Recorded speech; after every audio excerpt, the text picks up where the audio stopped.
প্রিয় দর্শক, আসসালামু আলাইকুম ওয়া রাহমাতুল্লাহি ওয়া বারাকাতুহু। দেশ এবং দেশের বাইরে থেকে যারা আজকের আমাদের প্রতিবেদনটি দেখছেন সকলকে প্রীতি এবং শুভেচ্ছা জানিয়ে শুরু করছি আমাদের আজকের প্রতিবেদন। দর্শক, আজ স্ক্রিনের সামনে যে বোনটিকে দেখতে পাচ্ছেন তার নাম হলো বর্ষা। দর্শক, বর্ষা তার লাইফ স্টোরিটা আমাদের সাথে শেয়ার করেছে এবং সে কেনই বা আমাদের সাথে যোগাযোগ করলো সেই বিস্তারিত নিয়ে আজকের প্রতিবেদনটি চলুন শুরু করা যাক। দর্শক, শুরুতেই বর্ষা যখন আমাদের সাথে যোগাযোগ করলো, বললো যে ভাইয়া আমি আপনাদের প্রোগ্রামগুলো দেখি, খুব ভালো লাগে এবং আমি চাচ্ছিলাম ভাইয়া আমার লাইফে এরকম একজন আসুক যে কিনা আমার লাইফটাকে একটু গুছিয়ে দিবে আমার মতো করে এবং তার মতো করে, এবং সারাটা জীবন আমার সাথে থাকবে। তো আমি শুরুতে বললাম যে বোন, আপনি কিসে পড়ছেন এবং কি করছেন একটু বিস্তারিত বলবেন, আপনার বাবা মা সবকিছু একটু জানাবেন আমাদের।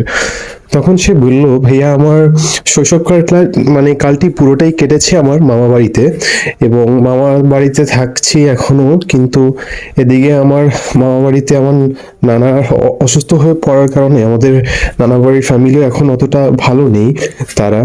আর ভাইয়া আমি আমার মাধ্যমিক কমপ্লিট করেছি, এখন উচ্চ মাধ্যমিকে এইচএসসিতে কেবল স্টাডি করছে। এবং এই মুহূর্তে বর্ষা জানালো যে ভাইয়া আমি আপনাদের প্রোগ্রামগুলো দেখি, খুব ভালো লাগে এবং চাচ্ছিলাম যে ভাইয়া আমার লাইফে এরকম কোনো একজন ভালো মানুষ আসুক যার সাথে আমি আমার বাকিটা জীবন কাটিয়ে দিতে পারবো এবং সে আমাকে তার মতো গ্রহণ করে নিবে।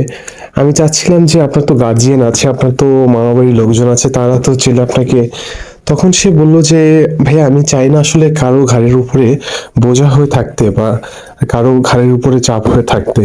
আমি আপনাদের প্রোগ্রাম দেখি, খুব ভালো লাগে। আমি চাই আপনাদের মাধ্যমে যদি কোনো ভালো মানুষ আমাকে প্রস্তাব দেন বা বিয়ে করতে চান, আমি আপনারা যদি যাচাই বাছাই করে দেখেন যে না ভালো হবে, তাহলে অবশ্যই আপনারা আমাকে জানাবেন। এবং আমারও যদি ঠিক মনে হয়, আমার এদিক থেকে পরিবার থেকে যদি সবাই সম্মতি দেন, তাহলে ভাই পারিবারিকভাবে কিছু একটা হতে পারে। সে অনেকটা গুছিয়ে কথা বলেছে, যেটা আসলে খুব ভালো ছিল, খুব ভালো লেগেছে, শুনতেও ভালো লেগেছে। এবং বললাম যে তাকে যে বোন আপনি খুবই সুন্দর করে কথা বলেন, যা খুব ভালো লাগলো। সে তার প্রশংসা শুনে সে তার খুব ভালো লাগলো এবং সে চাচ্ছে যে এরকম কোনো ভালো মানুষ যদি তার লাইফে আসে, সে অবশ্যই অ্যাকসেপ্ট করে নেবে এবং সে চাচ্ছে এটা, সে আমাদেরকে তাই জানালো। এবং ছোটবেলাতেই তার বাবা মা তার মা অন্য একটি জায়গায় বিয়ে হয়ে যায়, এরপর তার বাবা বিয়ে করে তারা সেপারেট থাকে।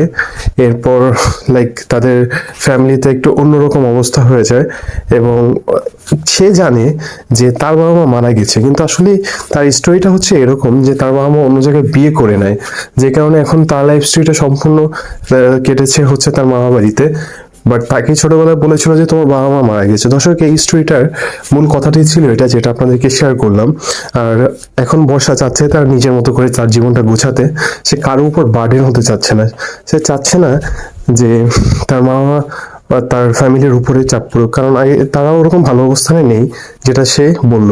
যে আমার মামারা বা আমার নানা বাড়ির এখানেও ওরকম আহামরি অবস্থা না ভাইয়া। যাক, তার কথা খুব ভালো লেগেছে এবং সে নিজে থেকেই চাচ্ছে যে আমাদের মাধ্যমে যদি কোনো ভাইয়া তাকে বিবাহর প্রস্তাব দিতে চান, অবশ্যই ডিসক্রিপশনে আমাদের অ্যাড্রেস থাকবে, এখানে যোগাযোগ করতে পারেন। অথবা আপনি একটা কাজ করতে পারেন, আপনি আপনার নাম্বারটি কাইন্ডলি হচ্ছে কমেন্ট বক্সে দিয়ে রাখবেন, একটু বিস্তারিত আপনার ব্যাপারে বলবেন, আমরাই আপনার সাথে যোগাযোগ করব। এবং অবশ্যই মেনশন করে দিবেন এটা কি হোয়াটসঅ্যাপ নাম্বার নাকি ইমো নাম্বার। দর্শক, আজকে প্রতিবেদনটি কেমন লেগেছে অবশ্যই জানাবেন। আশা করি আমাদের প্রোগ্রাম আপনাদের খুব ভালো লাগে এবং অবশ্যই আমরা বিগত কিছু আপডেটগুলো আপনাদের কাছে দিব, যে কার সাথে কার বিবাহ প্রস্তাবটি আমরা করেছি, গত প্রতিবেদনে যতগুলো আপলোড করা হয়েছে এটার একটা আপডেট ভিডিও আপনাদের সামনে আসবে। সো সবাই ভালো থাকবেন। আজকের ভিডিওটি এখানে শেষ করছি। দিন শেষে একটি হলো ভালো কাজ করার চেষ্টা করবেন। আসসালামু আলাইকুম ওয়া রাহমাতুল্লাহি ওয়া বারাকাতুহু।